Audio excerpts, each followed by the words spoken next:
സത്യത്തിൽ ഇന്നത്തെ ആത്മീയ ലോകം ഇങ്ങനത്തെ അവസ്ഥയില.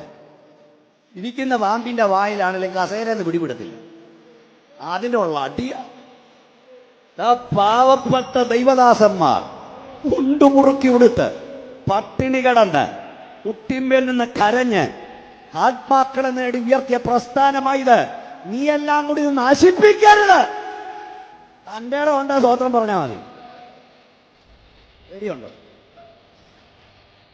ഇരിക്കുന്ന ആവശ്യം മോസിച്ചു പ്രാർത്ഥിച്ചു, പട്ടിണി കിടന്നു. എത്ര പൂർവ്വപിതാക്കന്മാർ പട്ടിണി കിടന്നു. മക്കളെ പഠിപ്പിക്കാൻ കഴിയാം. അല്ലേ? ഇവിടെ നിൽക്കുമ്പോൾ പലരും പറയാൻ എനിക്ക് തോന്നി. അങ്ങനെ ഉയർത്തിയൊരു പ്രസ്ഥാനത്തെ കസേരയുടെ പേടി, ഗ്രൂപ്പിസത്തിന്റെ പേരിൽ നാണം കേട് വരുത്തി ദൈവദാസന്മാർക്ക് പുറത്തിറങ്ങാൻ കഴിയാത്ത അവസ്ഥ നിങ്ങൾ ഉണ്ടാക്കരുത്. ഉയരത്തിൽ ഒരുവനുണ്ടെന്ന് മറക്കരുത്. ന്യായവിധി ദൈവഗ്രഹത്തിൽ ആരംഭിപ്പാൻ സമയമായി. അത് നമ്മിൽ തുടങ്ങിയാൽ അഭക്തന്റെയും ഭാവിയുടെ ഗതി എന്തായി തീരും?